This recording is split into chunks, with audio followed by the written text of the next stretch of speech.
Welcome back to the Fourth Way Podcast. Today's episode will be my first retraction episode. Sort of a semi-retraction, since I'm not really retracting a whole concept, but more one of the pieces of evidence that I used for a concept. Now, I think this episode is important. It's been on the docket for a while now, and it's just I was looking for a spot to kind of place it in. But I think it's important that we eventually got to it, because first, it's important to be clear that I view this podcast as a whole as a continuing discussion. Some of the topics that I talk about, or some of the episodes that I discuss, I feel very confident about. I might have 90% certainty or something. And others I might have like 51% certainty, or I might just be kind of in dialogue with myself. I don't view this podcast overall as one that intends to just download knowledge into your head because I have the right answers.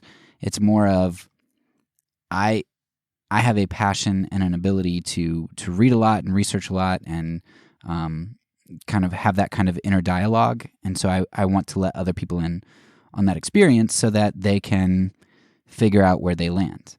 And so I don't intend to just dictate things here. So I expect that there are going to be times where I need to retract some things or edit some things. And I think that's important for other people to be able to see. I am clearly a fallible human being, and I am only able to present information as I know it and understand it at the time that I present it. I can always gain more information or arrive at different understandings throughout time. So I hope to be humble enough to be changeable with truth, and I want this episode to be an example of that willingness, or an attempt at that. I don't want to make any of my cases, I don't want to build any of them on shoddy information, because my goal is truth and not a particular case. Second, this retraction centers around a passage from one of our episodes on abortion. That is, this passage is very important for the pro-life and pro-choice Christians. So I think the retraction itself is important just because of the content.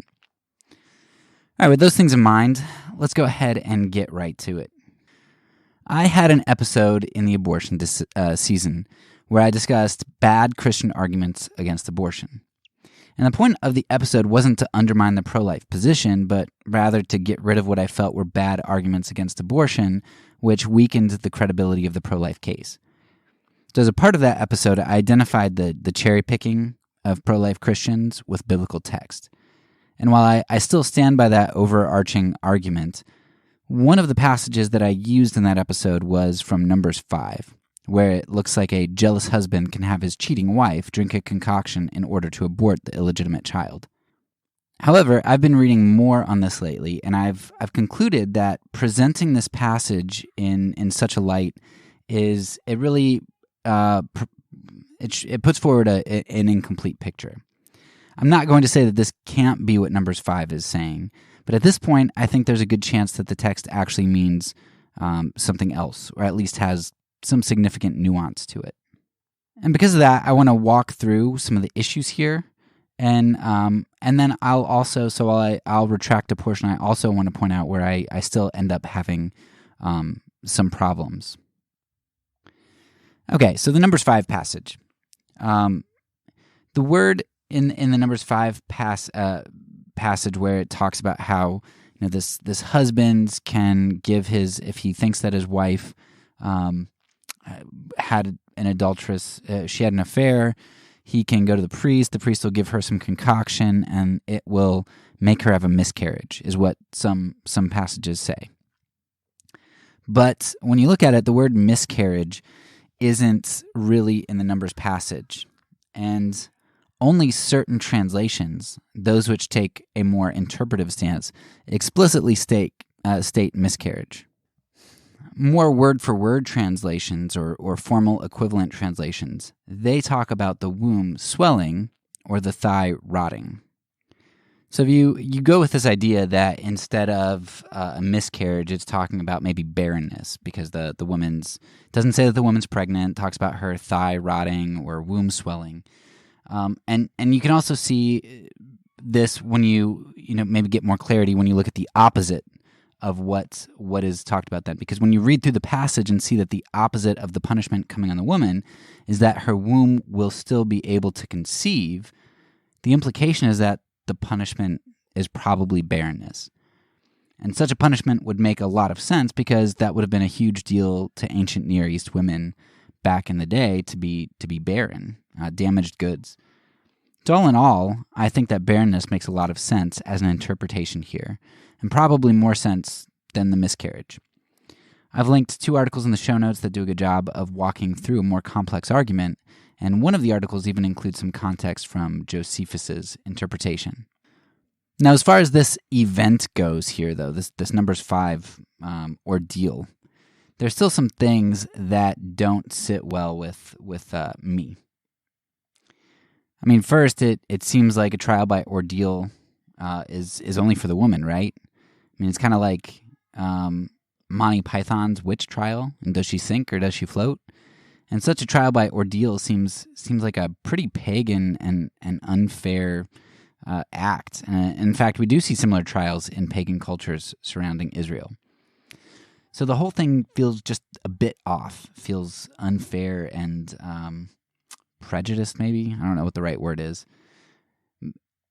And it also seems unfair that the woman is put on trial, just like the woman who's about to be stoned in John, while an adulterous man is nowhere in view of the text. Where's the trial for the guy who you suspect of sleeping with your wife? But some Christians push back and say how this trial by ordeal was the best answer in a society where the alternative may be that a jealous husband could outright divorce or kill his wife without grounds. So maybe this was better than just mere suspicion being a valid way to off your wife. Though, on a side note, we know that the Israeli men, at least by Jesus' time, could divorce their wives for pretty much any reason, like burning dinner, at least according to one school of thought, which I don't know, I think it was pretty dominant or significant at the time. So I don't know. The Numbers 5 passage, if it really did make barren or kill, as Josephus interpreted it, it seems like a much more vindictive avenue than just a divorce. In some ways, drinking this concoction that most likely did nothing to most or all women and assuaged the husband's suspicion and anger may have been protective to the women, and pragmatically, maybe it was actually a good thing. I don't know. It's still weird and feels a bit lopsided, but that's not what this podcast was about. That's not what this episode was about, or the season on abortion.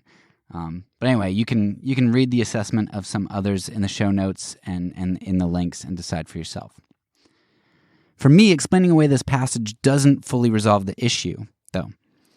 We see that God didn't have qualms with having children killed as judgment, which we see in pagan nations, such as the slaughter of Canaanite infants, as well as the death of David's child with Bathsheba.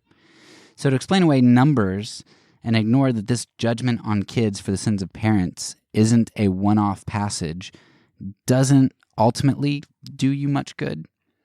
The difference is, and which I think pro-choicers would see immediately, is that pro-lifers only view the Numbers 5 passage as a problem since it's the only passage that deals with children inside the womb, whereas the Canaanite children and David's child were killed once they were outside the womb.